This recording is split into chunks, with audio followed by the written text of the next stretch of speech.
Okay, here's how to use the Hunter AUTO34 machine. But before we cover it, we're going to cover some of the features, such as the table, which height can be adjusted for different types of wheels. You do that by pulling on this, and you can see it'll lower it. If you want to raise it, pull on it, and kind of raise it like this. That would be for different back spacing and offset kind of things. Now we're going to keep it right about in the middle. The next thing is, these are the main functions. What I like to do before we even start the machine, bring this down. That's the upper roller. Bring the tool head down. Bring the lower roller up.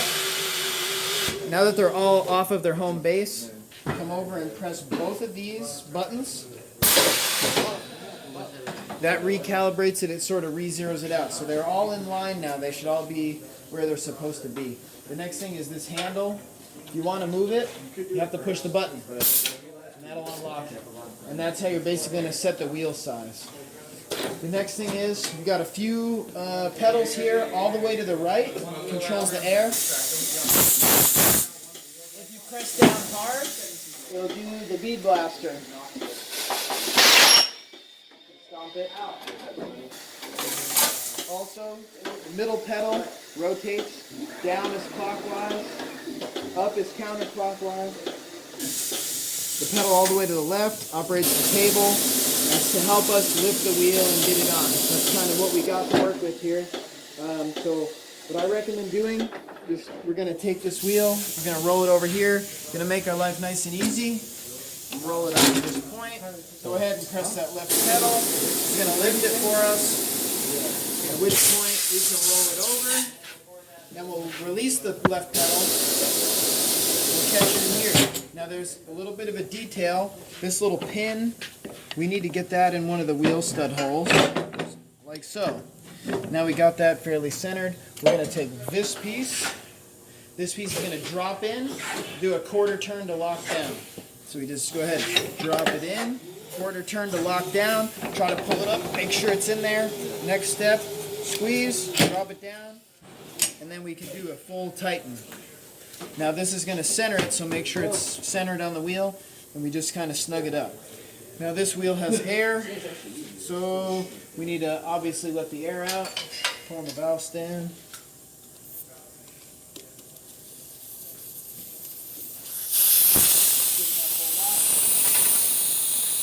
As the air is coming out, what I recommend doing is bringing the roller down, upper roller down. Okay. Now note where it is, it's not a good spot, so I need to adjust it by pressing this button and moving it.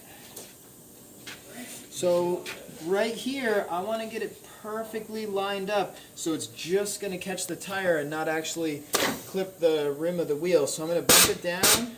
You can see I can get a little closer. And so I'm going to.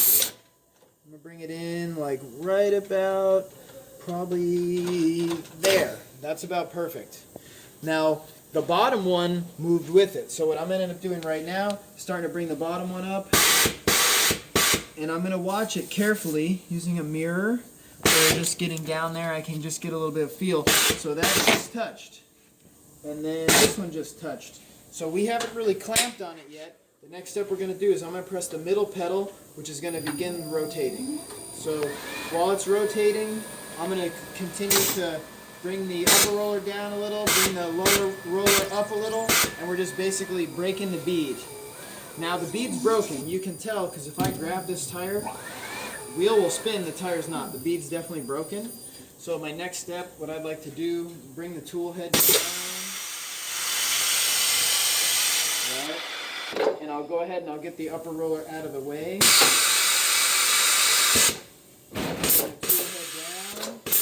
Now the tool head, we're just going to keep going down. You'll watch, it's going to kind of pop itself in. A little bit more, a little bit more, a little bit more. Right to there. It just popped down. So our next step is I'm going to bring the start to bring it up. With the TPMS sensor, we need to start to consider where do we want to locate the TPMS sensor.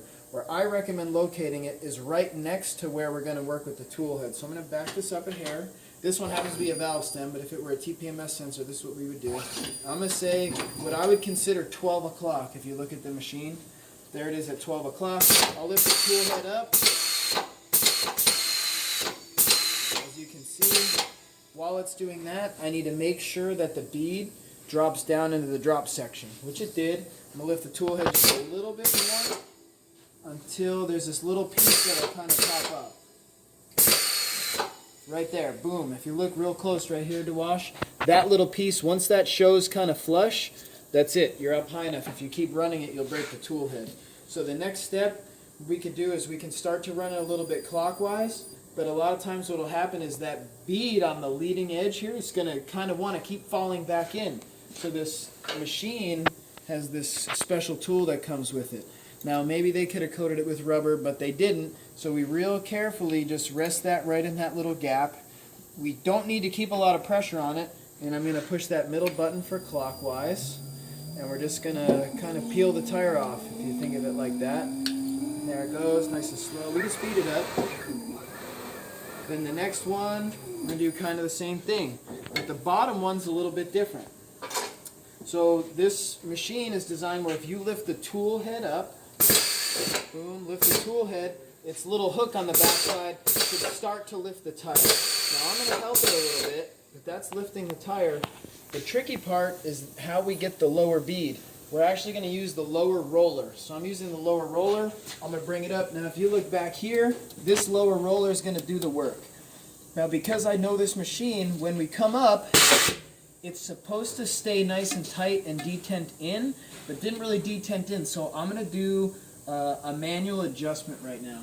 I'm going to press this button, and I'm just going to set it in just a little tighter, which makes a big difference when you go to actually remove it.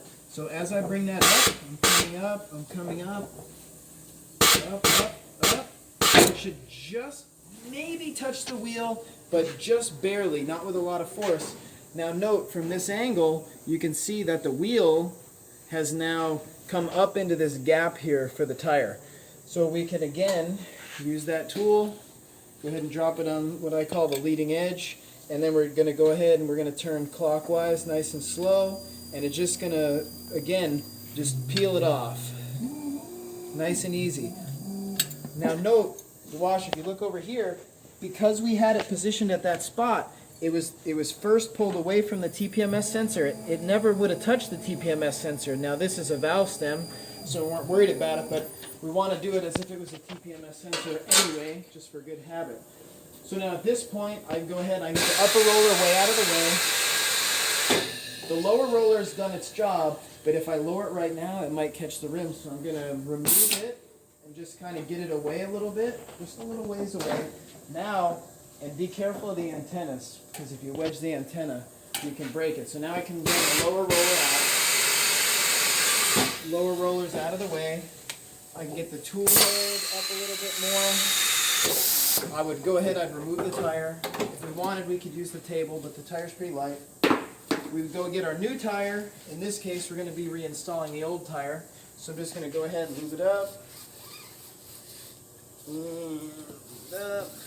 Ken, do you remember if this was clockwise or counterclockwise? It goes on like down this way. So we're going to go ahead, we're going to take the tire, we're just going to set it on. If we really wanted to, this is not a very low profile, we could probably pop the first bead on, but that would defeat the purpose of the video. So we're basically just going to hang it up here and make a plan for where we're going to put the TPMS sensor. Where we should put it should be in a place where it's not going to get damaged. So I'm going to say, let's start with the idea of right there. Bring the tool head down. And the tool head got a little far away, so we're just going to move it in a little. Again, the machine theoretically should do all this, but just knowing this machine, it doesn't always work that way. So we get the tool head there. Now I'm going to start it by going kind of over this side and under that side. Now note, where the TPMS sensor would be is right here. We want to make it so the tire drops down where the TPMS sensor is last, so the bead never crushes it. So this is a perfect spot. On this machine, I consider it to be about 5 o'clock. So once I've got it in that spot, I'm just going to go ahead and I'm going to start doing the rotation clockwise, and I'm kind of just guiding it on with my hand with minimal force. And you'll notice the bead is never contacted, in this case the valve stem, and boom, that one's down. So then we'll kind of do that again, bring it around to what I would consider to be about 5 o'clock, maybe just a little bit before 5, about right there. And then we're going to do the same thing, over the outside and under on this side, and then kind of snug it up. At this point, you're like getting kind of beat up and gets pretty difficult. Well, this is a positive of this machine. We don't have to hold all our weight on here or use a tire iron. We can bring the helper around. So the helper comes around, put the helper kind of near where the head is. We're just going to bring it down, and its whole job is to just hold this part of the tire in the drop section. So now we don't really have to do that work, and I'm just going to go ahead and hit the clockwise pedal again, and it's just going to basically follow it around with just minimal little bit of my input. So you'll notice, see how this is holding it in the drop section? That's really critical for a super low profile. And boom, there it is. So again, the last part of the bead that dropped down was right at the TPMS sensor, so the TPMS sensor never got crushed. If you're worried about it, go ahead and take it out and you can put it in later. And then our last step, we're just gonna bring the tool head up, and then for just for consideration of the next people, in case they don't know how, we can go ahead and we can do that double button. That's gonna reset it because we messed with it when we started manually setting some stuff. That returns everything to home base. Then we've got our regular hose here, and that pedal is all the way to the right. So this one will probably seat fairly easy, but in the case that it doesn't, we can bring the bead blaster over, and we could hang that in a place that kind of would make some sense, and then we would go ahead and we would actually blast it. But because we very rarely ever need that one, what I recommend is just hitting the pedal, and then clear your hands. It's going to go ahead and set. If you really had problems with the bead, I recommend that tool, the bead bazooka, or a cheetah if you have to. So we'll go ahead, we'll air it up to whatever the spec is, and then we'll pop the valve stem in. I'll show you how to get the wheel and tire off. The spec is 32, I think, on this, but just for the demo, we're just going to